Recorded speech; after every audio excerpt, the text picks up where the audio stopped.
Hey everybody, I'm Lzzy Hale. I'm Joe, we're from the band Halestorm. And you are watching Madhouse. Welcome to Madhouse, guys. It's good to have you in Brazil again for the third time you guys playing in Brazil, right?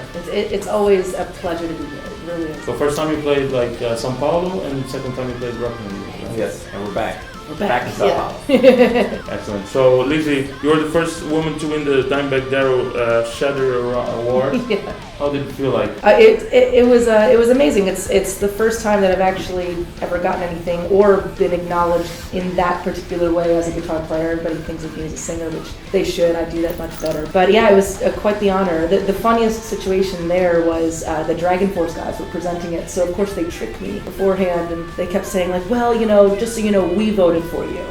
Just making sure that I thought that I wasn't going to get it. And then of course they're like, oh, it's Lzzy anyway, so I'm all surprised. And yeah, it was quite a cool feeling. And the guy from Dragon Force, like Herman Lee, I think is his name. He's like, oh yeah, he's amazing. Like, who screwed up and gave me this? Come on, you really did that. do you think that rock and roll need more women? I do. I in all honesty, in the past couple of years, I've seen so many. There's so many girls playing festivals now and out on tour, working, and just in the past couple of years. Because I remember when we were starting to break into the scene, I was the only girl, like anywhere on any tour, to the point that you would forget you're a girl, and then you start telling the bad jokes that everyone looks at you funny. But so I've been very encouraged by this whole kind of new wave of female in rock and roll. They're doing it. So you're playing today. You're playing at Maximus Festival, the first edition of this fantastic festival. Do you have any kind of close relationship with the fans, with Brazilian fans in particular? I interact mostly on social media with these guys, and I feel like they know me better than I know me. Because there are some times where I will be trying to figure out, when was the last time we did this, and all of a sudden everybody will flood in, and it's all Brazilian fans. Like, oh no, this is the time that you did this gig, and this is when you met this person, and this interview, this is when you said this. I'm like, okay, you guys got this. Is it scary somehow? It's really flattering. It's man, Brazil has like the most passionate music fans in the world. It's awesome. Which song is that like you really look forward to it when you're playing a gig? I was like playing Miss the Misery with guitar solos. That's fun.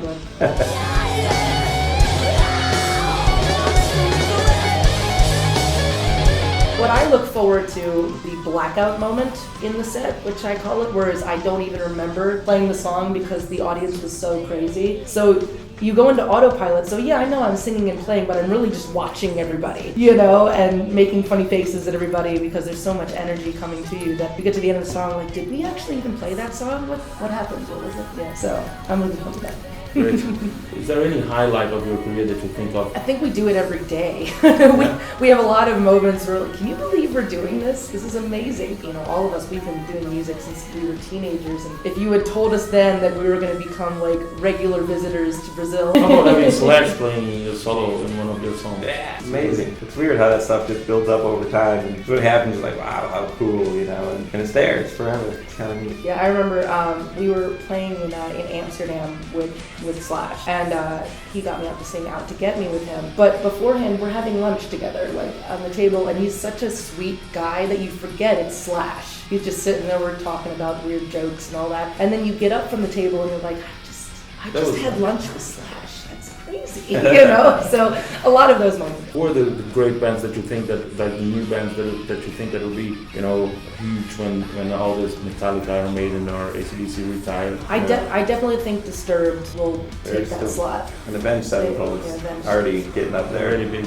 I love watching Gojira grow. Oh my God, it's so good. How about since you guys started playing professionally, you're already part of the digitalized world. Right? I'll ask you to choose some songs so we can add them to our playlist. Okay. Just imagine you're listening maybe to a rock radio station or on MP3 or on shuffle mode, and song starts that doesn't matter where you are. For me, lately, and it's funny, it's been coming up a lot, but it's Alice Cooper's No More Mr. Nice Guy. It's a classic, but every time that goes on, I'm like, all right. No more Mr. Nice Guy. No more Mr. No more Mr. Nice Guy. I get pumped on, what's the second track on the new Gojira record? Is Silvera? But it's got a bridge, like one of the heaviest things I've ever heard recorded, the bridge in that. And they just do it once, and it's just like, you're like, yes. Quit mourning above that.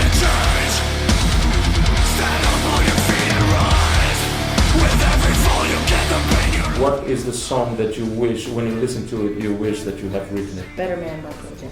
Oh, that's a good song. How about like you, like the one that has a great guitar part that you wish you could have recorded? Oh man, it's not metal, but I've been listening to a lot of Gary Clark Jr. lately. The blues player from Austin. Just he shreds in a totally different way, like trancey playing. He just gets lost, especially on the live stuff, and he'll just be bending so far out. You know, part of that school of thought of it's not a wrong note if you hit it 3 times in a row and make it apart. You know, just own it and land, and then it's all about where you land from there. And yeah, he's got great transitions between chords. Yeah. How about a song that has a great vocal line that you love? I'm gonna go with one of my greatest influences, Mr. Tom Kiefer, Mr. Cinderella, and I'm gonna go with Night Songs. How about the first album you bought? First album, I remember. Man, A song from that album? that of Smashing Pumpkins. I don't remember which one. Any song, I knew them all. First album I ever bought is actually cassette tape of Women and Children First. My parents were big into the 70s and 80s vinyl and everything, so that was like my childhood. I'm a child of the 90s, but during that time it was not Backstreet Boys or anything, it was Alice Cooper, Like Van you, Halen. So. yeah. Maybe In the Cradle Will Rock. Yeah, yeah. That's on that album. So literal. Okay, so thank you guys so much for your time. That was Halestorm on Madhouse!